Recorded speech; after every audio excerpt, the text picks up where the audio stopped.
Diary 101 podcast. I am your host, Akakandelwa Kandepwe, also known as Aka. It's good to be back.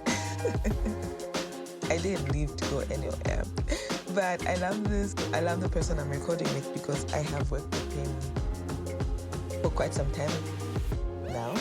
And so he is an HR professional and career development expert who has helped many young people to transition from school into workplace. His work is focused on making career growth practical, from CV writing, interviews, and if you know me so well, you know that I am so passionate about young people in education. I know most of my work really does revolve around how do we practically implement stuff for young people.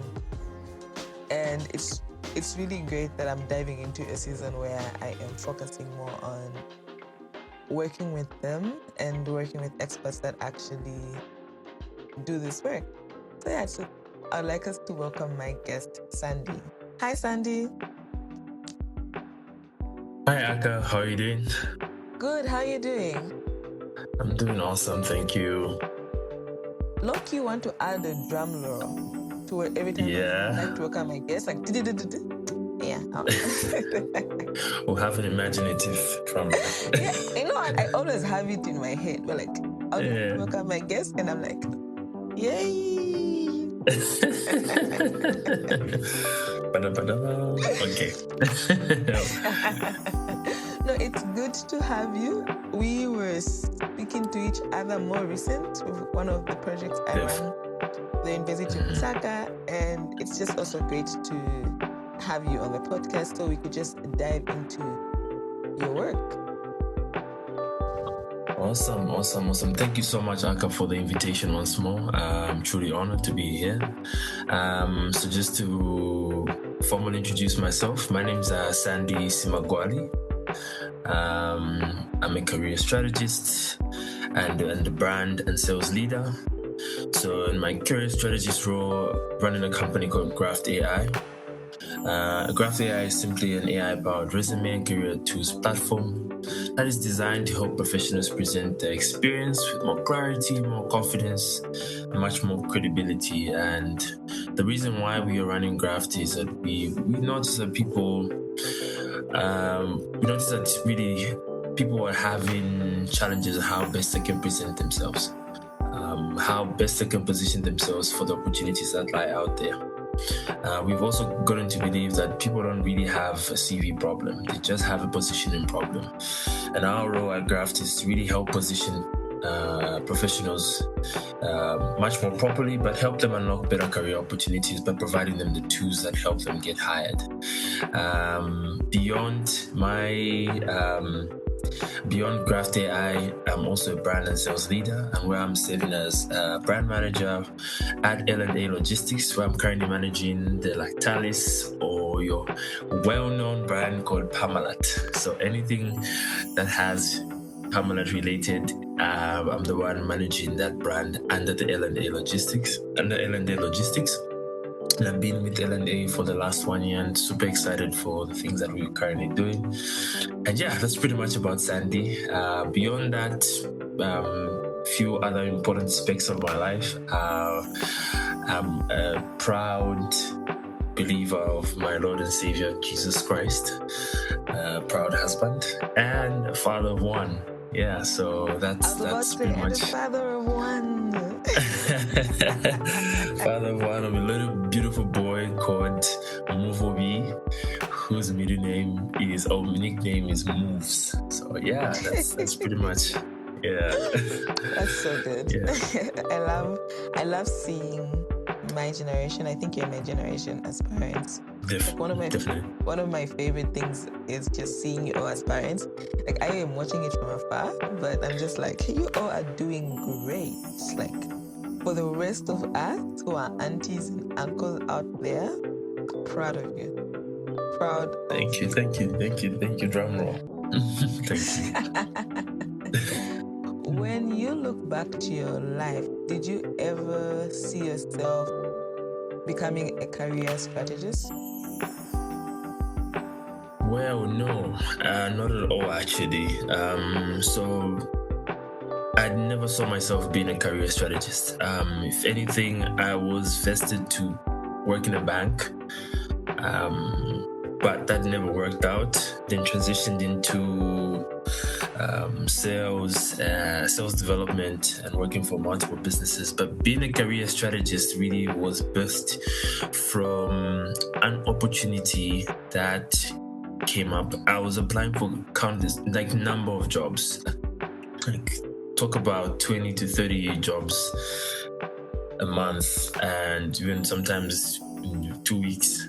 And I realized, the CV that was given to me, that was made for me by someone, I realized it was not working. So I went online and I saw this tool, and I grabbed a hold of this template. It was very eye-catchy, and I drafted my CV, made it so appealing, and I sent it out to one big organization. I will not mention the name, and I promise you, I can't make this stuff up.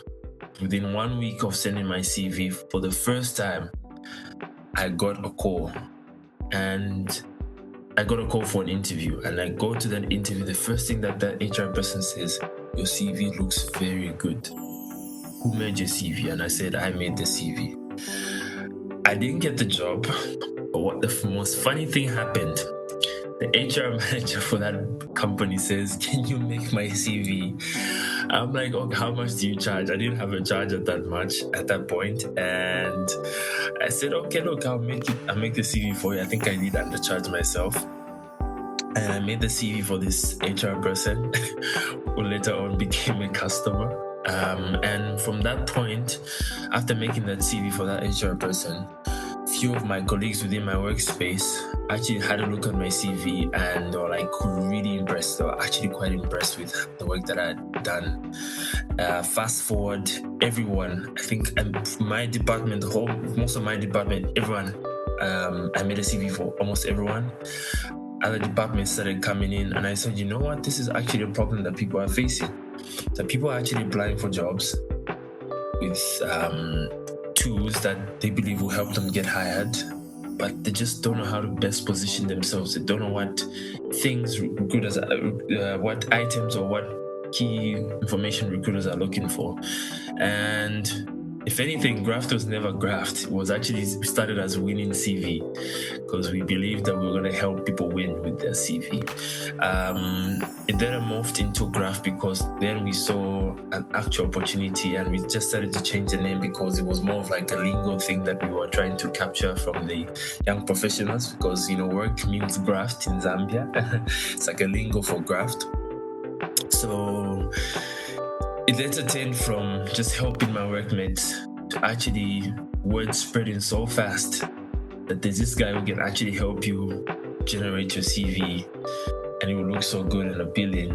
And the success stories that I've gotten to hear have been actually given me even more energy to see how best we can help more professionals, not only in Zambia but in Africa, to help them position themselves. And that's why we're now building Graft AI. So that's been pretty much the journey and how I became a career strategist.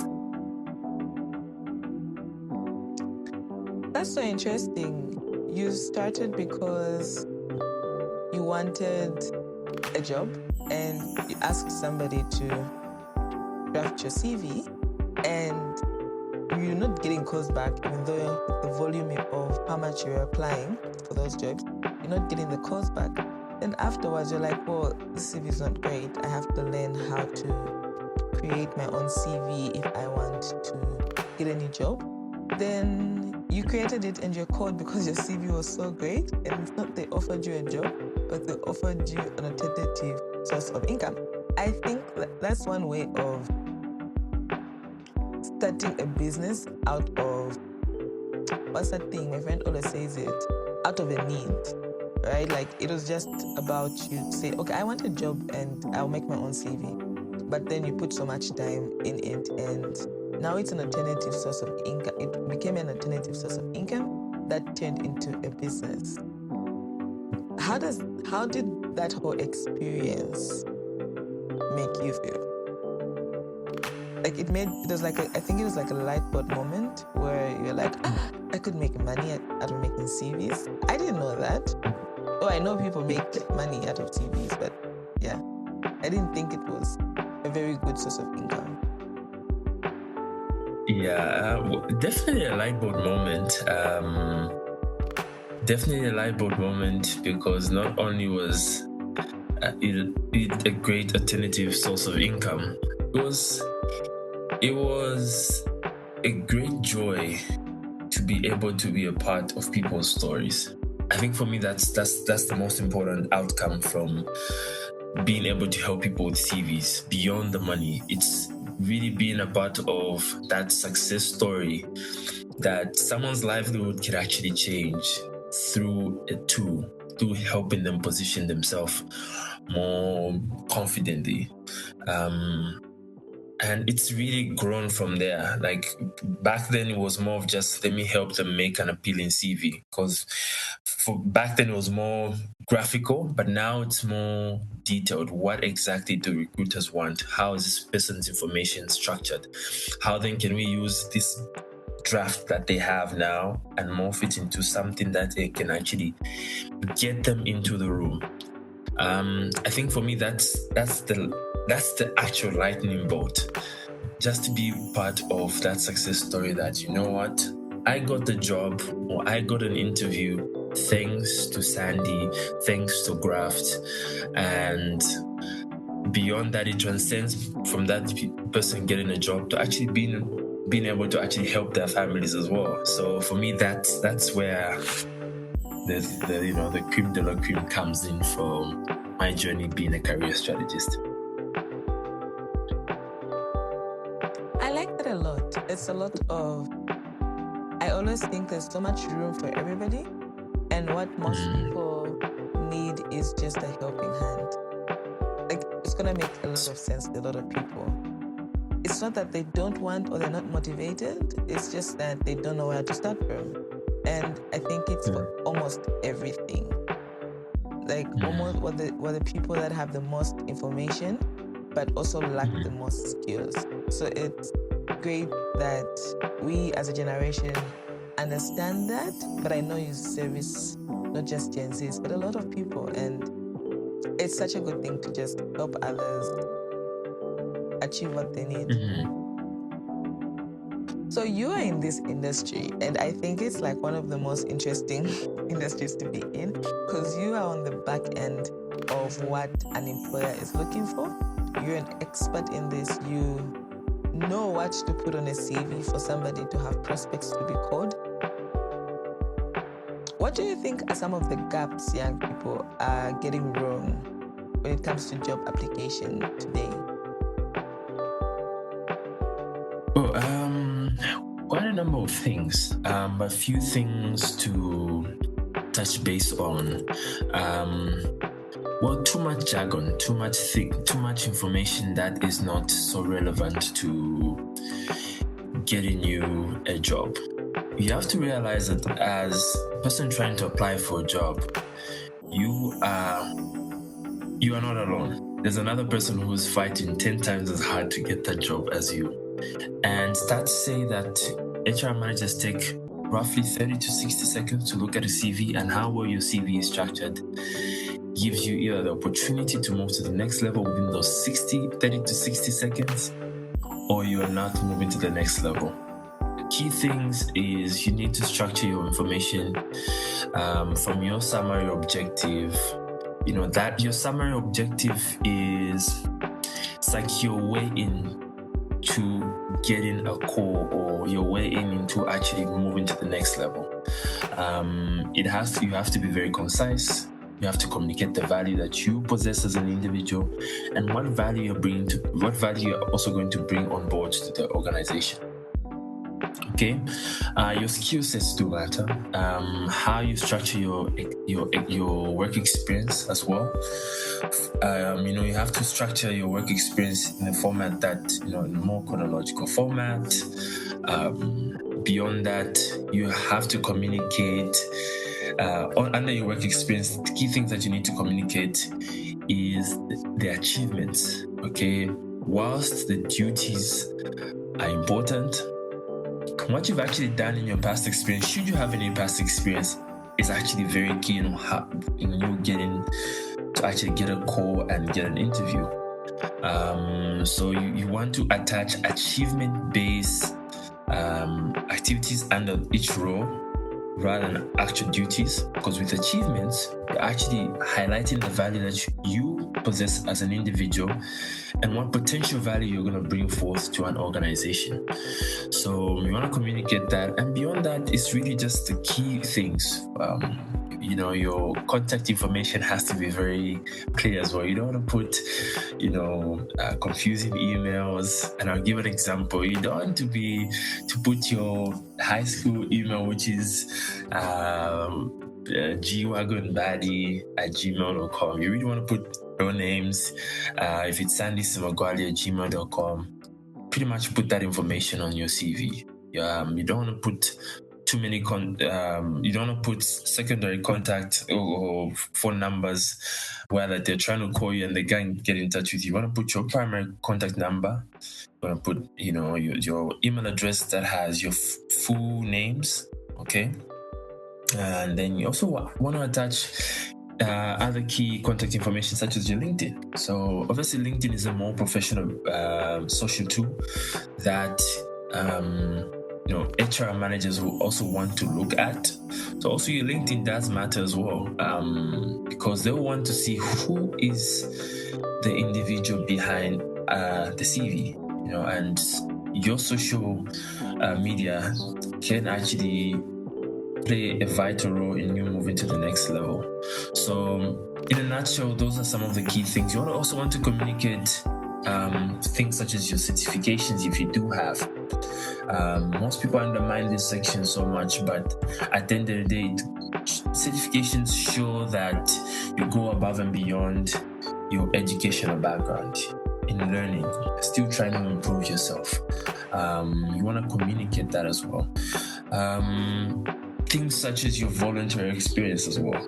Some people do undermine this, but voluntary experience really indicates that you are a person that has values beyond just money. Like, you're not driven by money alone. You've got certain values that you actually possess as an individual, and you want to communicate that, especially from a recent graduate. If you do have some voluntary experience and you don't have as much work experience, you want to communicate that, because it can actually indicate that beyond money, and trust me, we are all working for money, but at the end of the day, if money is not the only thing that drives our principles, obviously we all possess values, and there's certain things that maybe we could have undertaken to actually just be of contribution to our community. So such things is also key to communicate on your CV. And in a nutshell, those are some of the key things you'd want to communicate. And beyond that, we've built a tool called Graft AI that can actually help you communicate that value and help you structure it in that format that actual recruiters are looking for. So that's pretty much how young people can actually structure their information. I like some of the things you mentioned. Most importantly, everything you mentioned is so important. But I'd like us to dive into a few of them a little bit more in detail. Something like voluntary experience. I always like to say this to people, that I said volunteer in 2015, and I tell my younger cousins and siblings to say you should volunteer in high school, because it does say a lot about you when it comes to your type of skill sets. It just shows that you were doing more than being a high scholar. And I've noticed that even in universities and recent graduates, I know that now it's a trend, which is a good thing. So many volunteer opportunities are open, but still more, not so many young people are volunteering, because everybody thinks it's, we all work for money, obviously, but they always think it's all about money. But one of the best advice I got was from my elder brother.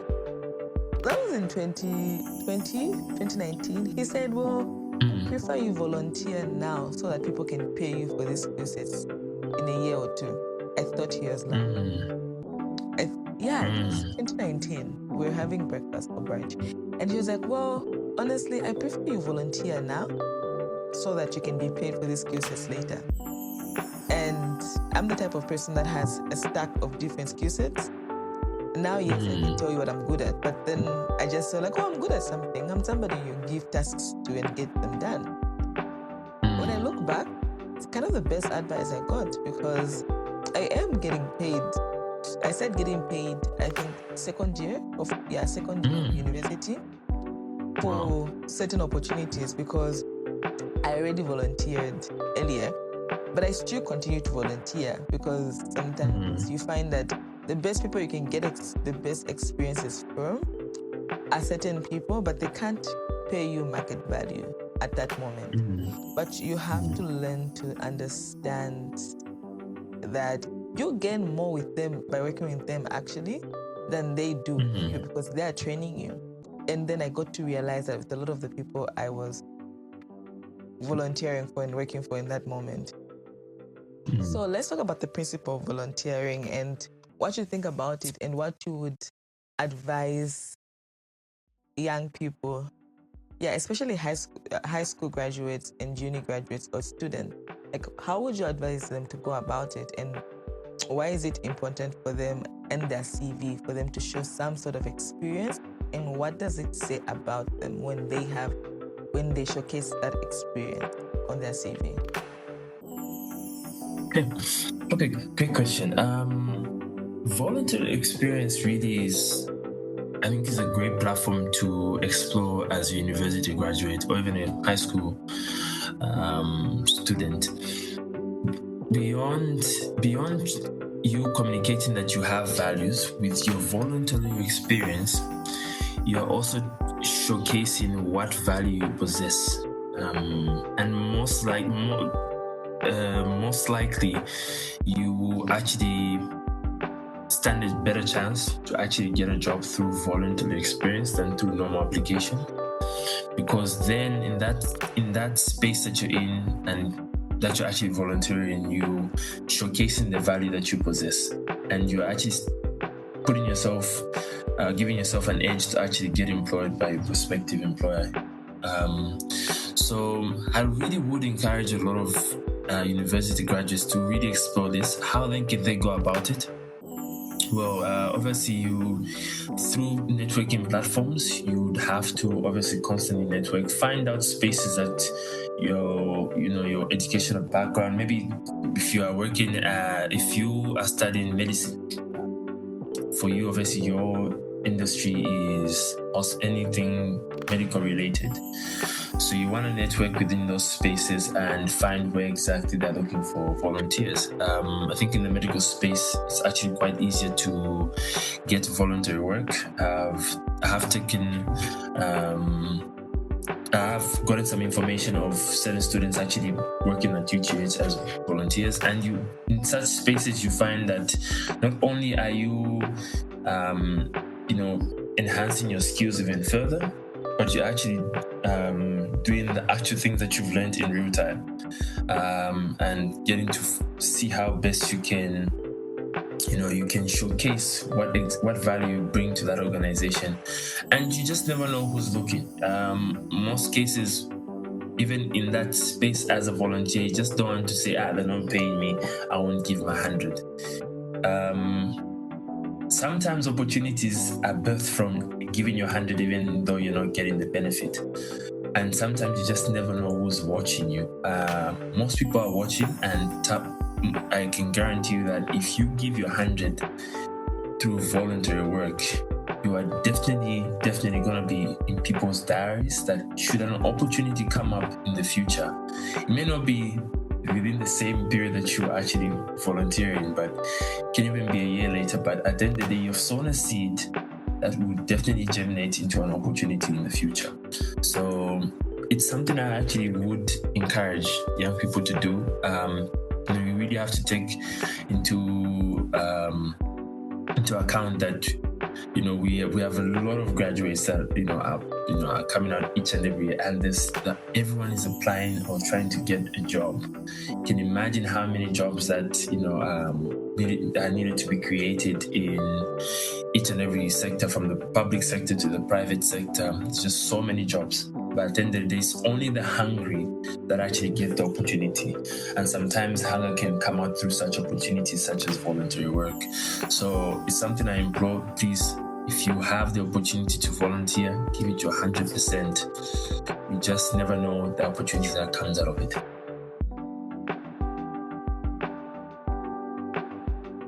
True. I think that it says a lot about their character as well. And Okay. I always have mixed feelings about volunteering. I think that people should have like a timeline for how long you want to volunteer. But I also think that when you are working as a professional or a business person or own a business, you should always have some things you'd like to volunteer in. For example, some industries you'd like to volunteer in, just to give back and interact with people on a different level. So that's what I do. Like I have mixed feelings about volunteering now, mostly because of time constraints. Yeah, like time constraints and so many rules to follow. But then I always think, okay, so maybe I can just volunteer for like a month or a whole year, like find something I could be very passionate about and offer my services for free and interact with people. It's so fulfilling, honestly. Exactly. You have seen your work transform people's lives. Could you talk about some of the individuals you were like,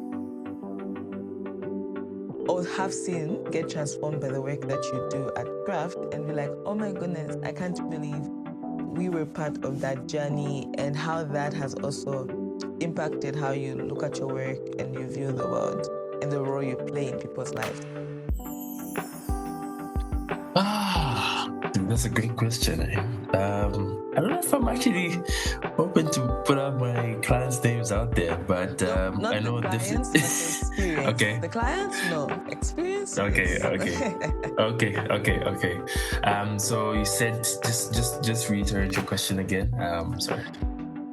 So you are part of people's lives and you change. You play a very important role on how they get to achieve their dreams or that dream job. In the end, like you mentioned, you're probably the only person that knows to say, I did that. So how does that help you value your work and also just value what you do?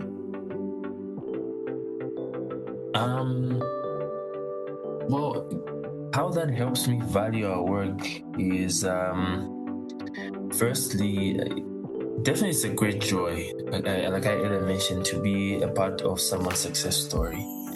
But beyond that, it's also an opportunity to see how best we can still improve.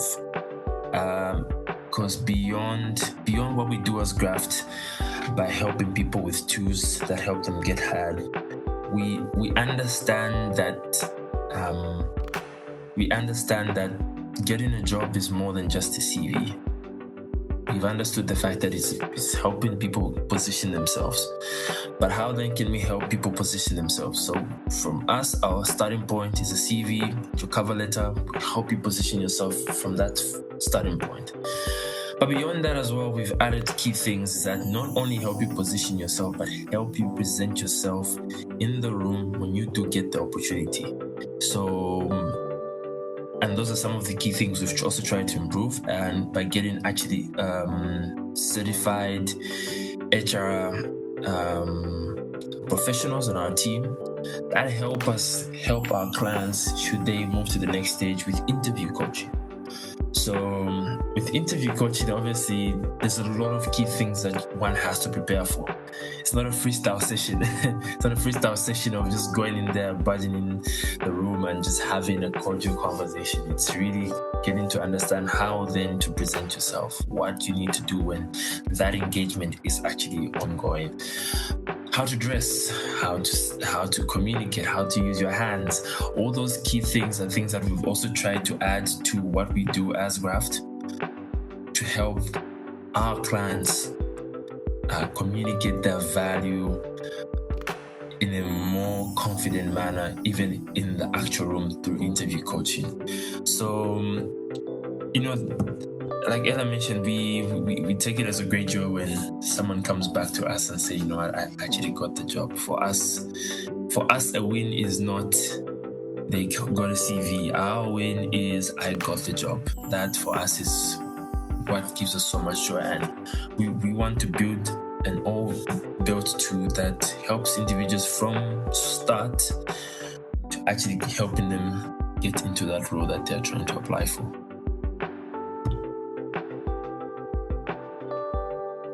I like that. I was actually going to ask about the interview part, and you just answered that on my behalf.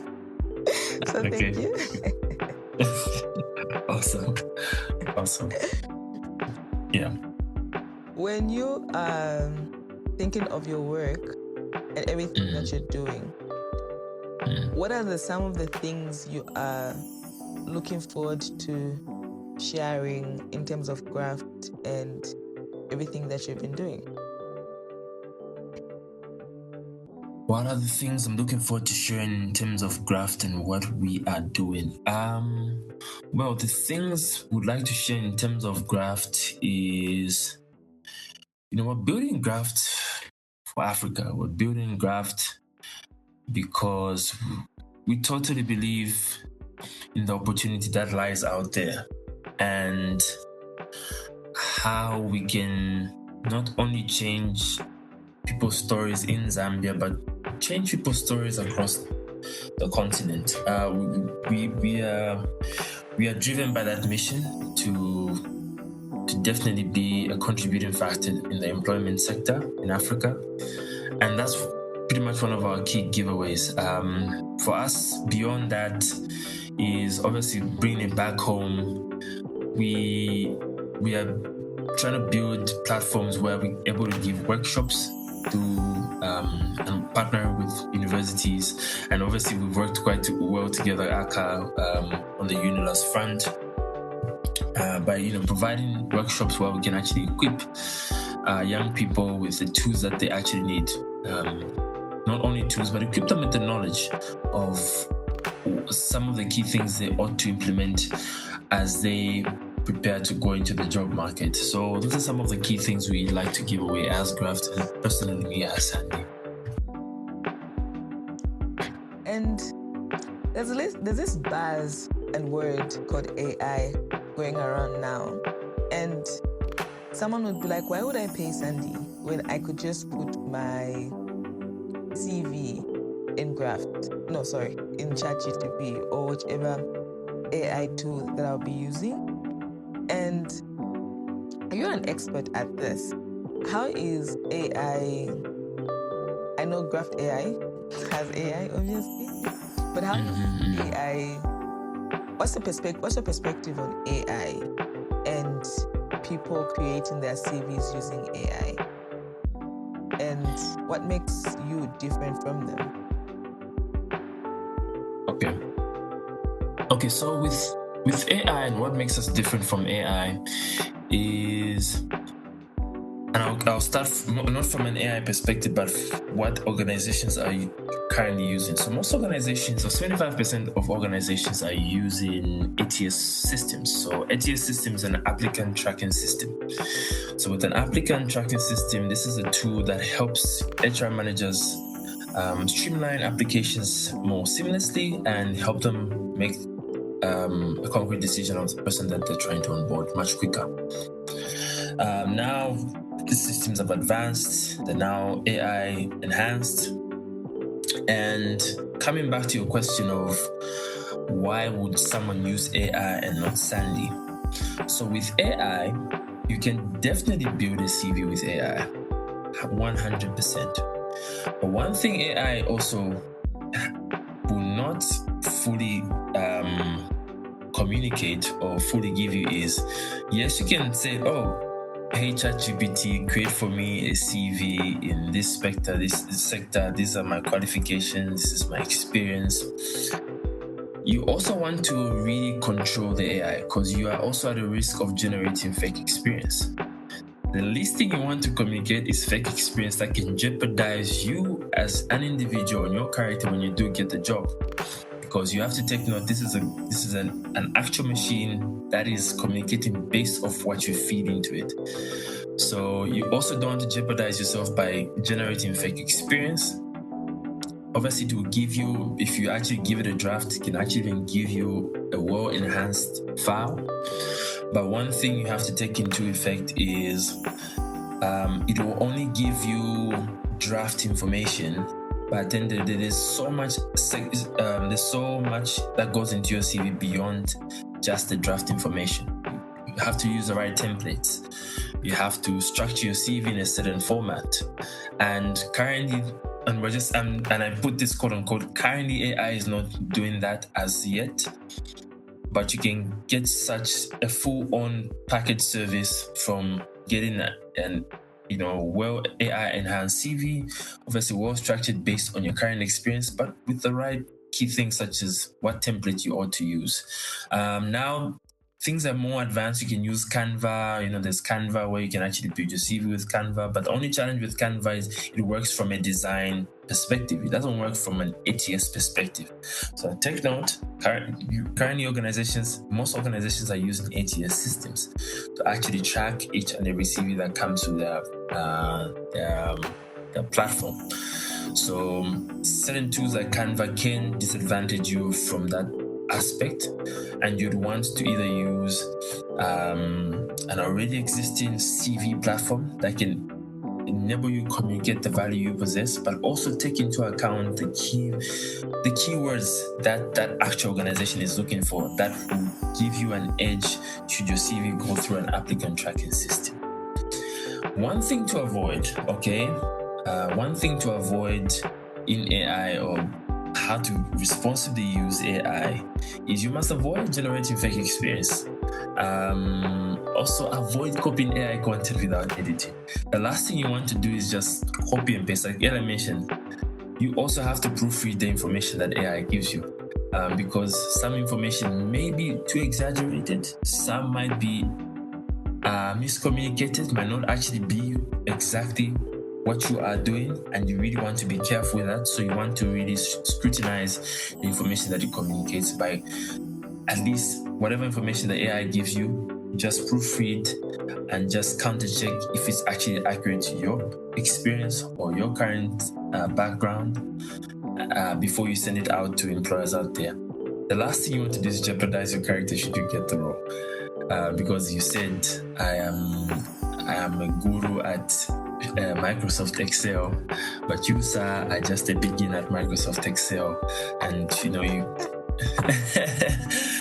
yeah, look, the work environment out there is it's gruesome. Trust me, people. Look, the last thing it's character building, and the last thing you want to do is oversell, under deliver. That's the worst thing you want to do for yourself, because that dents your whole experience. And as Ella mentioned, you want to communicate exactly the value that you possess, because when you get to that organization, it's pretty much go time and you have to deliver the results. So those are some of the key things I would advise people to actually take into account regarding the AI. But beyond that, AI comes with its benefits. Not to talk down on AI, we are using AI in Graft, and these are some of the values and benefits you get from using Graft. It helps you improve your CV language. Sometimes you can have a few CV errors here and there, a few grammatical errors. AI helps you improve your CV language. And beyond that, even as Graft, we've incorporated AI to help you generate draft cover letters in seconds, by the way. So it can help you generate draft cover letters. And for Graft, we've taken into account not only to just help you draft a cover letter, we've put so much effort into Graft that it will communicate not only a cover letter, but the value that you possess as an individual in your past experience, your educational background, and then how that value transcends into the value you will give into that organization should you get the role.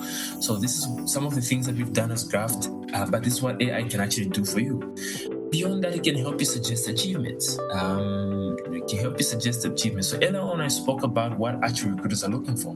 Beyond the duties that you as an individual have done in your past experience, recruiters are actually willing to see, or they're more driven to see your achievements than your duties. Because with your achievements, it goes to show that beyond what the task that you are given to do, this is the impact that you made as an individual. And AI can help you communicate those duties or those achievements in a more impactful manner.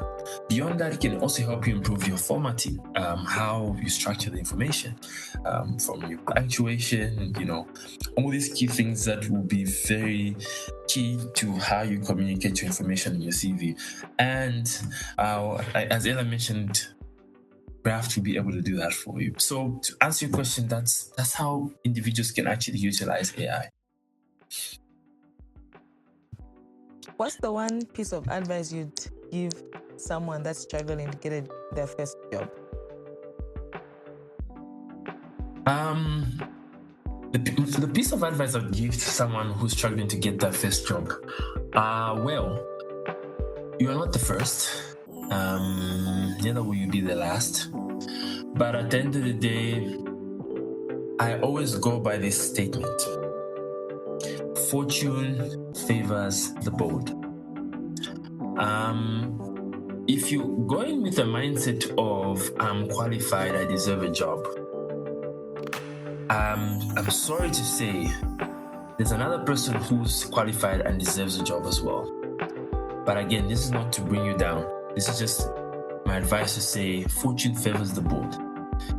You have to go extra mile to get a job sometimes. Beyond, you're sending 30 applications, 50 applications, 100 applications a month. What other things can you do to actually get yourself in a position of getting that opportunity? Networking. I believe networking. Okay, I don't want to say I believe. I totally 100% believe networking is the most valuable tool one can actually take advantage of when they're actually trying to get a job. Because with networking, you are positioning yourself with key decision makers. Key decision makers that are capable of actually giving you that opportunity. Obviously once you do your background check of what industry you want to work in, know the people in that industry. Who are these people? Where are they found? What events are they found? What events are they going to? What are their values? What are some of the things that they love doing? And when you do get that opportunity, this is actually a feeling. When you do get that opportunity to actually meet some of these people, do not rush in and say, "Good morning, sir. I want you to give me a job." You, my friend, have just shot a bullet in your foot, and most likely you will not get that opportunity. What you want to do is give them value, because one thing about key decision makers is that they have hundreds or thousands of people that are always willing to take from them and give to them. And the least thing you can actually do for them is beyond take. Most likely you know that you're hungry for a job, you're looking for an opportunity, and you know that these are the people that are found in the industry you want to work in. You want to give them value. And as Ella discussed, we talked about voluntary work. What are some of the pain points that they're facing that you can actually solve in their life? And I'll give this example. This is, for me, is one of the most inspirational stories. My good friend Florence Mulenga, she once told me what she actually had done. She was actually managing an individual, a very, very top individual in the industry's social media. She was managing his social media. And to see where she is now, she's currently the corporate social responsibility manager at Yango. But she mentioned that opportunity itself opened up a lot of doors in her life. because she volunteered. She said she gave value. She said, look, I want to manage your social media. And that individual social media grew exponentially. I think they've grown a number of followers. And it's really through networking, providing value to the key decision makers within the industry or within your spec of interest, and then finding yourself in a position where now you can actually start to get opportunities. So to the person out there who's trying to look for a job, I would tell you one thing for sure. Fortune favors the bold. Sometimes you're going to have to go 10x to actually get that opportunity. Beyond sending applications, beyond sending your CV to multiple employers, you're going to have to do things outside, that scope. And these are opportunities such as networking, volunteering in certain spaces, and then most definitely getting yourself in a position where you can actually get the job. So that's pretty much my advice. I love that. What advice would you give somebody that is transitioning into a different job, or that wants to actually transition to a different job or industry? Okay. So for someone who wants to transition from one job to the other, obviously you've had your past experience, okay? You have your past experience, but this is where now you need, before you send out your CV to your next employer, you want to tailor make your CV. And I pray even as you move into the next level, you're not moving from sales manager to medical doctor. No, please, let's not transition like that. So let's say I'll give an example. You're trying to transition from sales manager to sales director for big organization, and obviously you've done your due diligence. You feel that you are best suited for this role. You want to read the job description very critically. You want to go through some of the key things and values that they're looking for. Okay, what are some of the keywords in that job description? Do they match your CV? And if they do not match your CV, but you do believe that you possess a certain skill set to actually carry out the work, you also want to slot those key things in. So you want to tailor make your current CV and your cover letter to match what the prospective organization is actually looking for by getting certain keywords. So you could put those keywords either in your summary objective, either in your skill sets, but beyond that, if your work experience also is slightly in alignment as well with your current or your prospective role, you also want to slot in key things that you've actually done and are of benefit to the role that you're applying for. And just to give you a heads up, we've actually built a tool in Graft AI called Industry Coach, where you can actually highlight the role that you're applying for, industry that you're applying in, the company you're applying for, and it will actually give you actual keywords that you can apply on your CV.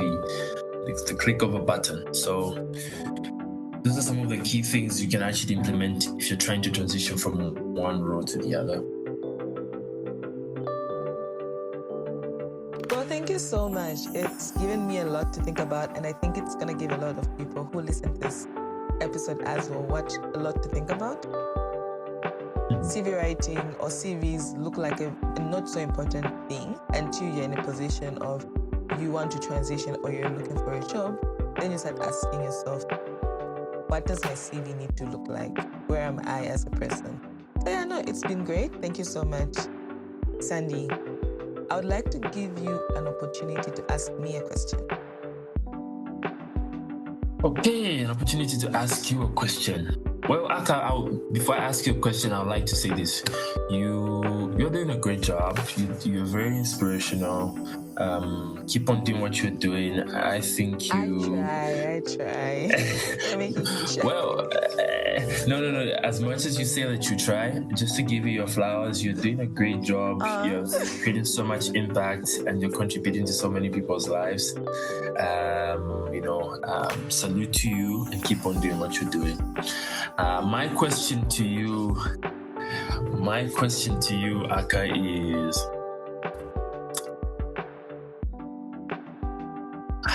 where do you see your podcast going, and what impact do you dream of creating beyond where you're currently at as Aka and where your podcast currently is? Okay.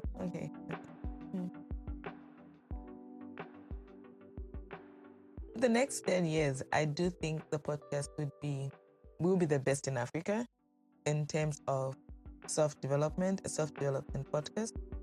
I think that, I'm always like, the day I have Dangote on this podcast. But anyway, just well, I'll be like, I was on that podcast. I know.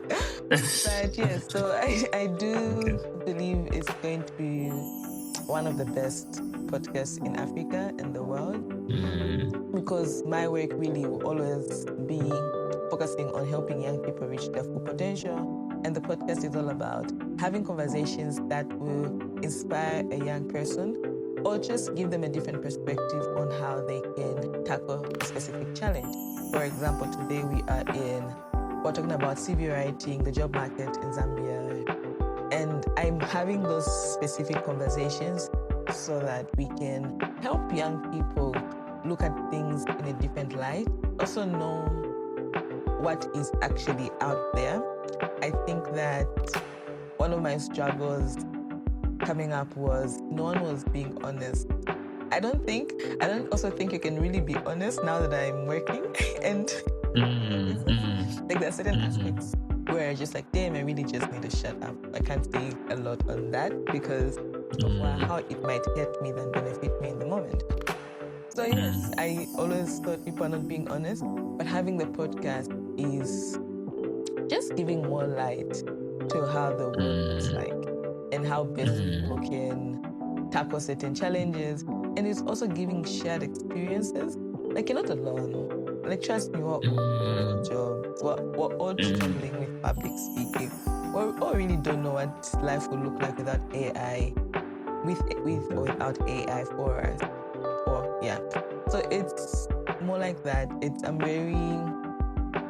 I always say this, I'm very grateful that I got to do this, especially with the podcast. I think that I was very doubtful about it, but it turned we have 100 episodes in, and everybody keeps saying, well, it's 100 conversations. It's not easy. And I'm like, yeah. And with the podcast, I always like to talk about how my friends and my family really keep me going. Trust me, I am not as positive. I am not. It really does take a while, a stretch, and it's very important on a different perspective. I'd like to just mention to have a community of people and friends that you can go to and vent, because it's not everybody you can vent to. It's not everybody that cares about certain aspects of your life. So there's a lot of that going on. So yeah, I really can't wait to see how that happens. And I'm always talking about the president or Dangote being on my podcast. Oh no, Dangote is a new list. Anyway, a new add to my name. People want to be on my podcast. But yeah, so that's why I see the podcast in 10 years. Myself, in 10 years, I think that in 10, 15 years, I'll probably transition into doing something. Like, I have a company called Peak Pathways. I think it would be a unicorn by then. I know it's going to be a unicorn by then. And I'll probably take a slower tone of my life and maybe start doing more foundational work, volunteer work, and transition into doing something I like. I genuinely don't believe in doing one thing for the rest of your life. I think if you enjoy it, you could do one thing and do other stuff. So I might not be working for my own company, but I might continue with my passion, which is helping young people reach their full potential. I might just do something different, but in line with that. I think the best example of this is Bill Gates.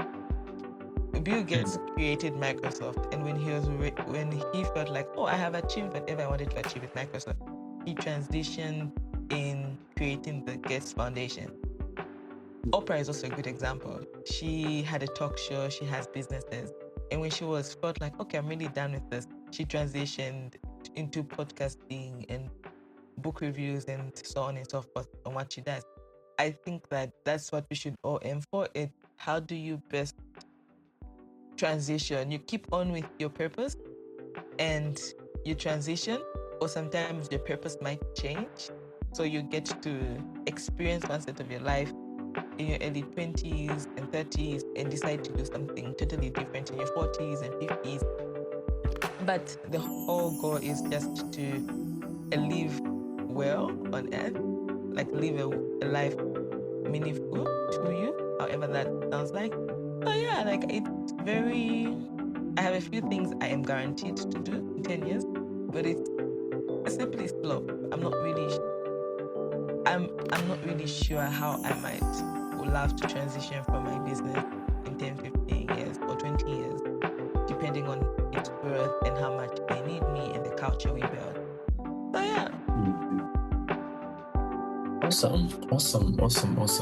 No, I'm rooting for you, Aka, and may you win. Beyond that, enjoy the journey as you get to the destination. My old boss used to tell me that, like, always enjoy the journey, because sometimes you get to the destination and you forget that actually this is what you prayed for. But the journey is actually way more exciting, but because the push and shoves and the wins, they make us, and the dogs, they frame us into who we actually becoming even as we get there. So enjoy the journey. I'm rooting for you, and may you win. Thank you. I think when we were starting this podcast, you were giving me my flowers, and I was like, oh, I don't want them. It's not that deep. And I always say that that's just me trying to downplay my success. But I think that for everybody listening, you and I have different journeys, but our work is still intertwined in whatever we're doing. And my role in the world is just to implement stuff and become a playmaker, if it makes any sense. And I'd like to advise people is, if you could take anything from this conversation, is the wins, the losses, the ducks, and the swivels do take you somewhere. And you mentioned this earlier when we were recording, is that you wanted to apply for a job and instead you didn't have a great CV and you learned to create a great CV and you were called for the job, but then you didn't get the job, if I'm getting that correctly. But later on asked to say, hey, you know how to make CVs, and you ended up making CVs for everybody at your workplace. What that shows is that what might look like a loss in the moment isn't. It's just building you up for something important. And sometimes it could just be a loss. It could just be a lesson learned. It could just be an experience, which is also fine. And because I'm in a space where the podcast is getting so much recognition and my face is out there a lot now, it's such an uncomfortable space, but I'm trying to lean in and help other people be who they want to be, and to remain as my own person who is very much introverted and likes her own space and doesn't like to be outside. So really, thank you so much for working with me all the times you have. Thank you so much for being on the podcast. I think that I have learned a lot. I have questions afterwards, but I have learned a lot, and I see the potential Graft AI has and how it's going to help. Yeah, how it's going to help other young people just position themselves better in the world of AI and the job market in Zambia and Africa. Thank you so much. I'm truly grateful for the opportunity once more, and look forward to working with you later on in the future. Thanks, Aka. My last question to you, I know that sounded like a conclusion, but it wasn't. My last question for you is, what do you look forward to? What do I look forward to? What I look forward to the most. Well, back then I used to look forward to having all my dreams fulfilled. Now my perspective has changed. I look forward to Jesus Christ being elevated through each and every platform that I have, that I've been gifted in. I feel He's at the center of everything. Everything we do on this earth is meaningless without Him, and every point that I'm at, it's His name glorified more than everything. And he gives us the ability to create wealth. He gives us the ability to create ideas. He gives us platforms to really showcase the value that we provide mankind. And it's only right that His name be glorified, even as we are elevated in each and every space that we are in. That is what I look forward to the most. I love that. He's the one and only. Thank you so much, Sandy, for coming on the podcast. It was so great. Thank you so much, Akari. Definitely. Thank you so much. You're an early bird. I just like to mention that you're an early bird, but I'm finally at work. I am up, finally. The things we do in the background. Anyway, thank you so much for being on the podcast. I enjoyed recording with you. I have learned a lot. I think we've been in communication for a while now, back and forth in the work that we're doing together. So I'm really just grateful that we both could have this episode today. And for everybody listening, I hope you get to share Sandy's. I hope you get to visit and learn more about Sandy's work. You find all the information in the bio. Share it with a friend. I think this is one of those episodes that are very practical and on things you can get to do. And you also have follow next steps, which is go to Graft AI and see how best you could make your CV look better or align with your work much better. And I think it's one of those episodes, again, that you share with somebody and you know that most likely they will get so much impact from it. So share, like, and follow us at the Diary 101 podcast and just subscribe so you can listen to our next episode. Sandy, I don't know if you have any parting words. Nah, no parting. Anyway, thank you so much again. The parting words are just go out there and be great. Keep on pursuing, but enjoy the journey. To everyone out there who's trying to achieve something big, enjoy the journey. Just enjoy the journey as you get to the destination. All right, everybody, catch you on the next episodes. Bye for now.